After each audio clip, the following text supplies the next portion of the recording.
बेसन में डालें 1 कप दूध और नहायत ही मज़ेदार और यूनिक सी रेसिपी तैयार करें जो आज से पहले आपने नहीं देखी होगी। अस्सलाम वालेकुम, मैं हूँ हफ्सा फरीद और आप देख रहे हैं मेरा YouTube channel Hafsa Farid cooking. तो चलें रेसिपी बनाना शुरू करते हैं। सबसे पहले बिस्मिल्लाहिर्रहमानिर्रहीम 1 कप बेसन लेंगे, इसको अच्छे से छान लेंगे। साथ ही शामिल करेंगे 1 अंडे को आपने शामिल कर लेना है। अब साथ ही शामिल करेंगे 1 दरमियाने साइज का प्याज, साथ ही 1 दरमियाने साइज की शिमला मिर्च, इन दोनों को हमने चॉप कर लिया है, ये शामिल करेंगे। अब 1 दरमियाने साइज का टमाटर शामिल करेंगे। साथ ही इस पॉइंट पर 2 से 3 अदद सब्ज मिर्चें शामिल कर लीजिएगा टेस्ट के हिसाब से। अब हस्बे जरूरत बंद गोभी शामिल करेंगे चॉप की हुई, ये ऑप्शनल है। अब आपने पुदीना शामिल करना है, तो यहाँ पर 2 चम्मच मैं शामिल कर रही हूँ। अब मसाले शामिल कर लेते हैं। तो सबसे पहले हाफ चम्मच नमक, साथ ही 1/4 चम्मच हम शामिल करेंगे हल्दी, हाफ चम्मच चिली फ्लेक्स या लाल मिर्च का पाउडर भी शामिल कर सकते हैं। 1 चम्मच साबुत धनिया शामिल करेंगे और इस तरह से क्रश कर लेंगे। अब साथ ही 1/4 चम्मच अजवाइन शामिल करेंगे और साथ ही 1/4 चम्मच जीरा। बस यही मसाले आपने शामिल करने हैं और कोई चीज आपने बीच में ऐड नहीं करनी। अब अच्छे से मिक्स कर लेते हैं पहले, ताकि सारे मसाले आपस में मिक्स हो जाएं। इसके बाद आपने पानी शामिल करना है। तो पानी कितनी क्वांटिटी में शामिल करना है ये भी मैं आपको बताऊंगी। तो देखिए, सबसे पहले तो इस तरीके से मिक्स कर लेंगे, इसके बाद पानी शामिल करेंगे। तो आपने थोड़ा थोड़ा करके पानी शामिल करना है, एक साथ ही आपने पानी शामिल नहीं करना, वरना अमेज़ा जो है वो पतला बन जाएगा। ठीक है, तो आपने हस्बे ज़रूरत पानी शामिल करते जाना है। तो मैंने तकरीबन 1 कप पानी शामिल किया है। 1 कप पानी शामिल करने के बाद जब इस तरह कंडीशन हो जाए, यानी कि अभी थिक ही है, तो फिर हम शामिल करेंगे हाफ कप दूध के। और दूध शामिल करने के बाद अब दोबारा से मिक्स कर लेंगे।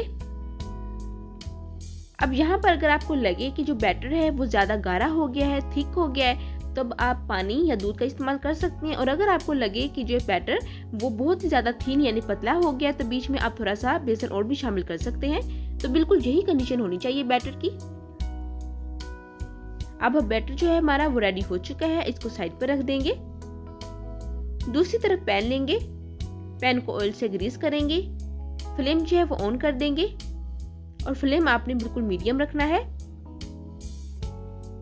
पैन को ऑयल से ग्रीस करने के बाद जब पैन अच्छे से गर्म हो जाए, इसके बाद अब हम बैटर शामिल करेंगे।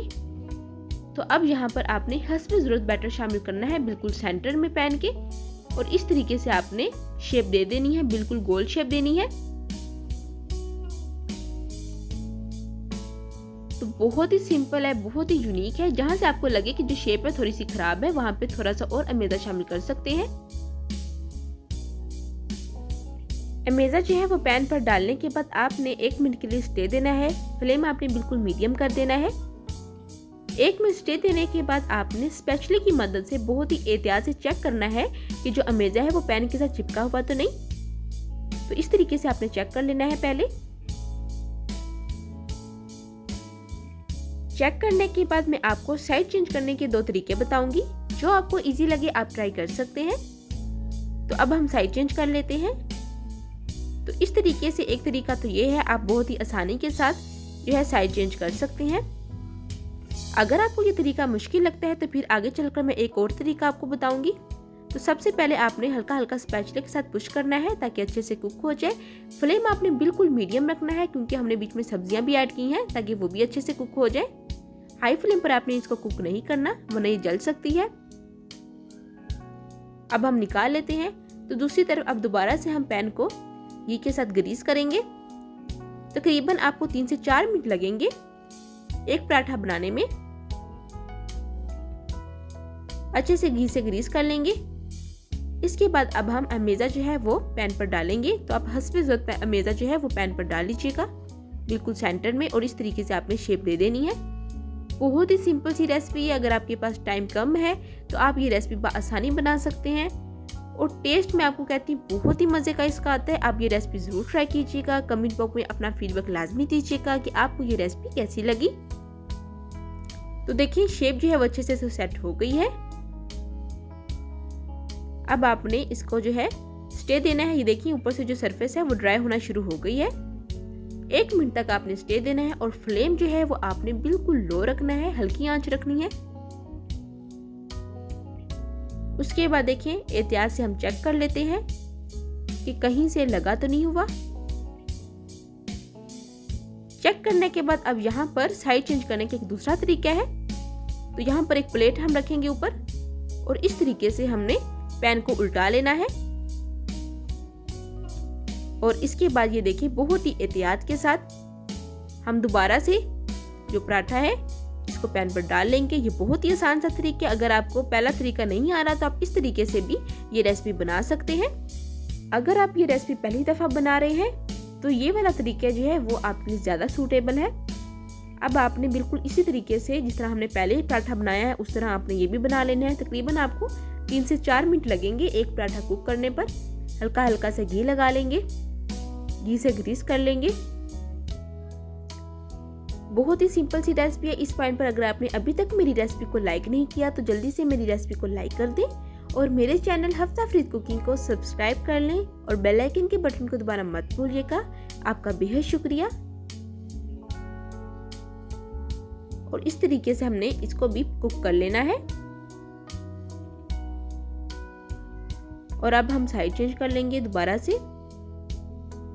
हल्का हल्का आपने स्पैचुला की मदद से पुश करना है। अब डिश आउट कर लेंगे। तो देखिए माशाल्लाह से। अब यहाँ पर आपने कटिंग करनी है या ऑप्शनल है। तो यहाँ पर मैं बिल्कुल पिज्जा जैसी कटिंग कर रही हूँ।